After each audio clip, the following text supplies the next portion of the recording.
پیچھے منافقین کا زیادہ تر تذکرہ چلتا رہا ہے، اور پھر اللہ نے مخلص صحابہ کا تذکرہ کیا تھا کہ جو مہاجر ہیں، انصار ہیں، جو پہلے ایمان لے کر آئے، سب سے اللہ راضی ہوا۔ اب چونکہ تبوک میں بہت سخت جہاد تھا، تو اب اللہ خاص طور پر مجاہدین کی فضیلت اس رکوع میں بیان کرتے ہیں، اور یہ بیان کرتے ہیں کہ مجاہدین کی جو فضیلت ہے کہ وہ اللہ کی راہ میں لڑتے ہیں، تو یہ فضیلت صرف اس امت کے لیے نہیں ہے، تورات میں، انجیل میں بھی اللہ نے مجاہدین سے بڑے بڑے وعدے کیے ہیں، تو اس سے مجاہدین کی ویلیو اور بڑھ جاتی ہے کہ اللہ کو اپنی راہ میں لڑنے والے ہمیشہ سے ہر دور میں پسند رہے ہیں، اور ہر دور میں اللہ کی راہ میں لڑنے والے لوگ موجود رہے ہیں، اور ان سے اللہ نے بڑے بڑے وعدے کیے ہیں، اور جو وعدہ اللہ نے تورات میں کیا تھا وہی انجیل میں بھی ریپیٹ کیا۔ اب ان آیتوں میں وہی وعدہ اللہ قرآن میں بھی اسی انداز سے ریپیٹ کر رہا ہے۔ عام مومنین کے لیے تو اللہ نے جنت کی خوشخبری سنائی ہے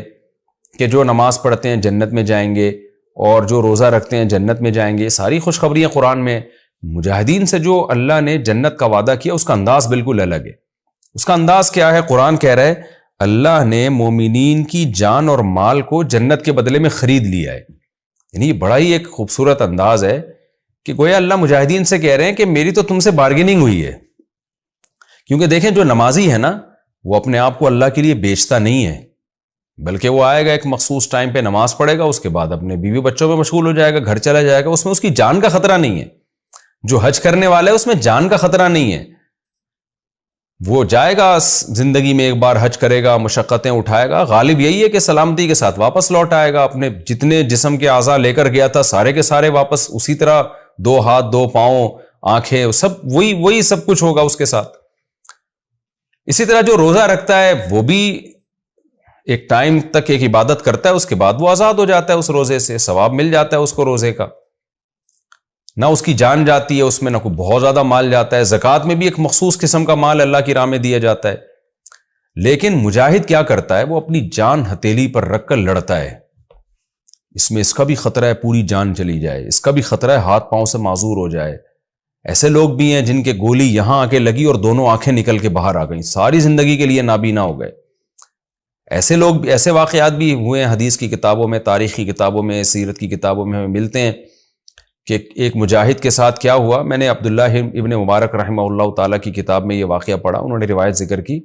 کہ ہم نے میدان جنگ میں ایک شخص کو دیکھا، جس کے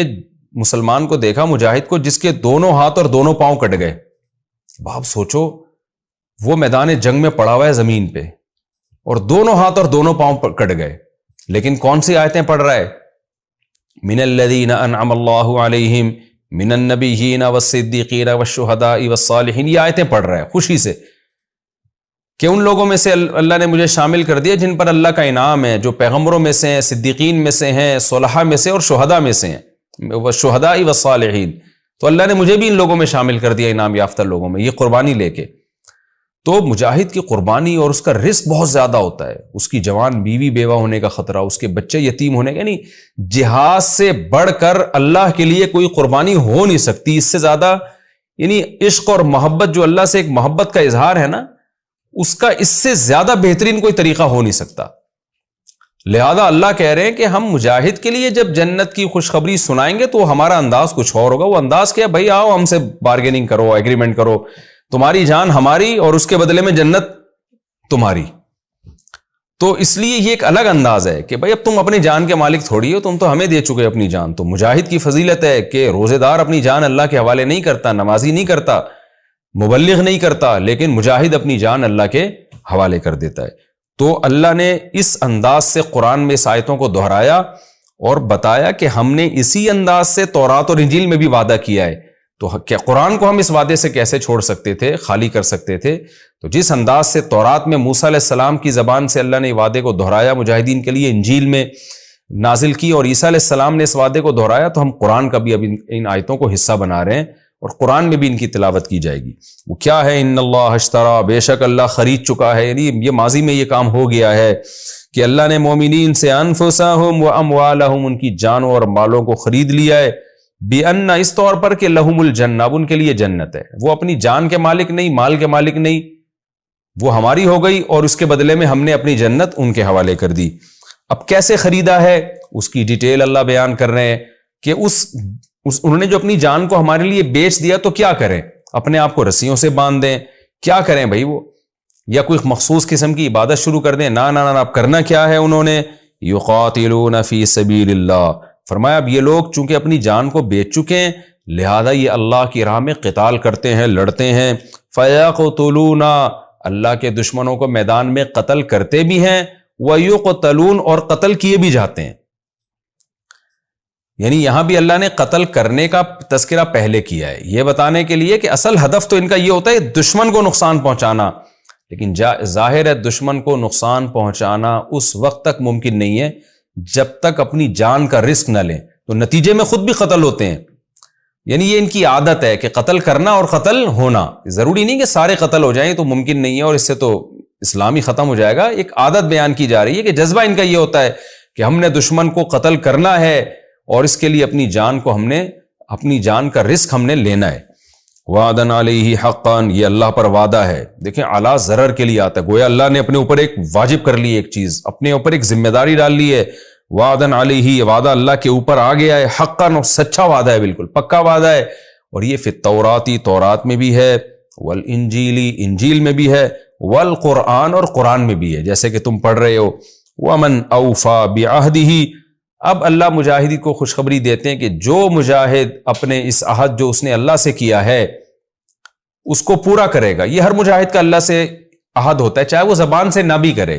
جب کوئی شخص اپنے آپ کو جہاد کے لیے پیش کر دے، بارڈر پہ لڑائی ہو رہی ہے اور اس کی تشکیل ہو جائے، تو اس کا مطلب اس نے آٹومیٹیکلی اپنے آپ کو پیش کر دیا۔ تو یہ مطلب نہیں کہ لازمی اللہ سے کوئی زبان سے وعدہ کرے،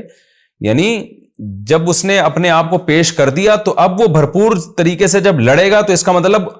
اللہ سے کیا ہوا عہد اس نے پورا کر لیا۔ تو اللہ فرماتے ہیں ومن اوفا بعہدہ من اللہ، اللہ سے جو کیا ہوا عہد ہے جو اس کو پورا کرے گا، یعنی جو مجاہد میدان جنگ میں لڑے گا بہادری سے، پیٹھ نہیں دکھائے گا، اور جب بھی لڑائی کا موقع ہو امیر کا حکم ہو جانے کا پیچھے نہیں بھاگے گا، سستی اور کاہلی کا مظاہرہ نہیں کرے گا، تو اللہ فرماتے ہیں فاستبشروا، اے مجاہدو تمہیں خوشخبری ہو۔ دیکھیں اللہ پہلے غائب کے صیغے سے ذکر کر رہا ہے، تھرڈ پرسن سنگولر کہتے ہیں نا، ہی شی دے وغیرہ۔ جو شخص اللہ سے کیے ہوا معاہدے کو پورا کرے گا، تو ہونا یہ چاہیے تھا کہ اللہ یوں کہے گا اس کو چاہیے کہ خوشخبری قبول کرے، نہ اللہ نے پہلے اس کا غائب کا تذکرہ کیا، پھر ڈائریکٹ اللہ اس کو مخاطب کر کے کہہ رہے تمہیں میری طرف سے خوشخبری قبول ہو۔ اس کو کہتے ہیں صنعت التفات، کہ تھرڈ پرسن کے طور پہ کسی کا ذکر کیا جا رہا ہے، فوراً اس کو حاضر کر دیا جائے، یعنی اس کو فرسٹ پرسن کے طور پہ پیش کر دیا جائے۔ تو یہ بھی ایک بلاغت ہے، گویا اللہ کہتے ہیں یہ غائب کی بات چھوڑو، اللہ اس کو گویا سامنے لا کے کہہ رہے ہیں کہ میں تمہیں خوشخبری دیتا ہوں۔ تو اللہ کیا کہتے ہیں ومن اوفا بعہدہ من اللہ، جو اللہ سے کیے ہوئے اس عہد کو پورا کرے گا، فاستبشروا، تو ایسے لوگوں کو میں سامنے لا کے کہتا ہوں فاستبشروا ببیعکم الذی بایعتم بہ، بایع یبایع مبایعتن کا معنی معاہدہ کرنا نا، تو جو جس چیز کے ذریعے تم نے معاہدہ کیا ہے وہ چیز کیا، اپنی جان اور مال کو تم دو گے جنت کے بدلے میں، تو اس چیز کے ذریعے جو تم نے معاہدہ کیا ہے اس ایگریمنٹ پہ میری طرف سے خوشخبری قبول کرو، یعنی جنت کی خوشخبری قبول کرو، پکی ڈھکی اللہ نے تمہارے لیے جنت رکھی ہے۔ وَذَلِكَ هُوَ الْفَوْزُ الْعَظِيمُ، اور یہ بہت بڑی کامیابی ہے۔ ظاہر ہے جنت سے بڑی کیا کامیابی ہو سکتی ہے۔ پھر آگے اللہ ان مجاہدین کی صفات بیان کرتے ہیں کہ یہ مجاہدین اللہ کی راہ میں لڑتے ہیں، لیکن ان میں اور بھی بہت ساری صفات ہیں جن صفات نے ان کو اس قابل بنایا کہ اللہ کی راہ میں لڑیں۔ وہ صفات کیا ہیں؟ التائبون، یہ توبہ کرتے ہیں، ان سے اگر کبھی کوئی گناہ ہو جائے تو فوراً توبہ کرتے ہیں۔ العابدون، عبادت کرتے ہیں، نماز روزے کے پابند اور جو بھی اسلام میں عبادتیں ہیں۔ الحامدون، اللہ کی حمد و ثنا کرتے ہیں، اللہ کا ذکر کثرت سے کرتے ہیں، اللہ کی تعریف کرتے ہیں۔ السائحون، روزے رکھتے ہیں۔ الراکعون، الساجدون، رکوع اور سجدہ کرتے ہیں، یعنی نماز پڑھتے ہیں۔ الآمرون بالمعروف، نیکی کا حکم دیتے ہیں، کیونکہ یہ جہاد کر رہے ہیں دنیا سے برائی مٹانے کے لیے، تو ان میں جذبہ ہے، لہذا جہاں بھی نیکی کا موقع ملتا ہے تو نیکی کا حکم کرتے ہیں۔ والناہون عن المنکر، اور برائی سے روکتے ہیں، کیونکہ اللہ کی راہ میں لڑ اس لیے رہے تاکہ دنیا سے شر کا خاتمہ ہو اور خیر غالب ہو، تو اس کے علاوہ بھی جہاں ان کو خیر پھیلانے کا موقع ملتا ہے پھیلاتے ہیں، اور شر سے روکنے کا موقع ملتا ہے روکتے ہیں۔ والحافظون لحدود اللہ، اور اللہ کی حدود کی حفاظت کرتے ہیں، یعنی اللہ کی جو ایک باؤنڈری ہے شریعت کی، اس شرعی حدود کے اندر رہتے ہیں یہ۔ تو یہ خوب سمجھ لیں، اس کا یہ مطلب ہرگز نہیں ہے کہ جس مجاہد میں یہ اوصاف نہیں ہوں گے اس کا جہاد قبول نہیں ہے، یا جہاد پہ جو خوشخبریاں ہیں وہ اس کو نہیں ملیں گی، یہ جنت نہیں ملے گی، یہ ہرگز مقصد نہیں ہے، کیونکہ بہت ساری احادیث میں، قرآن کی آیتوں میں مجاہدین کے لیے علی الاطلاق خوشخبریاں ہیں۔ حدیث میں آتا ہے رسول اللہ صلی اللہ علیہ وسلم نے فرمایا جب کوئی مجاہد اللہ کی راہ میں شہید ہوتا ہے تو خون کا قطرہ گرنے سے پہلے اس کے سارے گناہ اللہ معاف کر دیتے ہیں، تو اس کا مطلب وہ گناہ گار ہوتا ہے تو معاف ہوتے ہیں نا اس کے گناہ۔ تو اس لیے علماء کا اجماع اس آیت کی تفسیر میں مفسرین نے بھی لکھا ہے کہ مجاہد اگر گناہ گار بھی ہوتا ہے تو جہاد سے اس کے گناہ بھی معاف ہوتے ہیں، اور وہ پورا اجر اس کو جہاد کا ملتا ہے جو اللہ نے مجاہدین کے لیے لکھا ہے۔ تو پھر سوال پیدا ہوتا ہے اللہ پھر مجاہدین کی اوصاف کیوں بیان کر رہا ہے؟ تو اس کا وہی جواب ہے جو تفسیر کے لیکچر کے شروع میں بتا چکا ہوں، جو مختلف لیکچر میں دیتا رہا ہوں نا تفسیر کے، اس کے شروع میں قرآن کا مزاج بتاتا ہوں کہ قرآن کا مزاج یہ ہے کہ جب قرآن اچھے لوگوں کا تذکرہ کرتا ہے تو اچھے لوگوں میں جو سب سے اچھے ہوتے ہیں ان کا تذکرہ کرتا ہے، یہ عادت ہے قرآن کی۔ تو جب اللہ مجاہدین کا تذکرہ کر رہا ہے تو اعلیٰ کوالٹی کے مجاہدین کا تذکرہ کر رہا ہے، یہ بتانے کے لیے کہ اصل تو مجاہدین کے اوصاف یہ ہوتے ہیں کہ وہ تو توبہ بھی کرتے ہیں، نماز روزے کے پابند بھی ہوتے ہیں، روزے بھی رکھتے ہیں، اور گناہوں سے روکتے بھی ہیں۔ تو یہ قرآن کی عادت ہے۔ جنتیوں کا جب تذکرہ کرے گا تو وہ جنت میں جو سب سے اعلیٰ درجے کے لوگ ہیں ان کا تذکرہ کرے گا۔ اس کا مطلب یہ نہیں ہوتا کہ اس سے کم درجے کے لوگوں کا عمل قبول نہیں ہے، یہ ہرگز قرآن کا مقصد نہیں ہوتا، اور یہ بات وہ لوگ سمجھتے ہیں جو قرآن کے مزاج سے واقف ہیں۔ تو اس سے بہرحال یہ بات ثابت ہوتی ہے کہ مجاہد کو جو اللہ کے راہ میں لڑتے ہیں ان کو اپنے اندر یہ صفات پیدا کرنی چاہیے، اس سے ان کو اللہ کے راہ میں لڑنے کے لیے اور موٹیویشن ملے گی۔ تو قرآن کہہ رہا ہے وَبَشِّرِ الْمُؤْمِنِينَ